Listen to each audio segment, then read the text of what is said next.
বাঁচা সম্ভব ছিল, তবু তারা বাঁচেনি। হ্যাঁ, পাইলটদের সামনে ছিল প্যারাশুট, কেবিন ক্রুদের ছিল ইমার্জেন্সি ডোর। ইচ্ছে করলে জীবনটা বাঁচিয়ে ফেলা যেত, কিন্তু না, তারা ফেরেনি।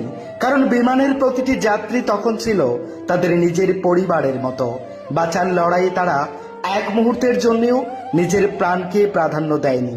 শেষ মুহূর্ত অবধি চেষ্টা করে গেছেন কারো যেন কিচ্ছুটি না হয়, সকলেই যেন নিরাপদে পৌঁছে যায় তাদের গন্তব্যে।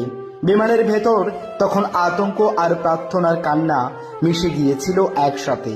একজন মা তার শিশুকে বুকে জড়িয়ে রেখেছিলেন শক্ত করে।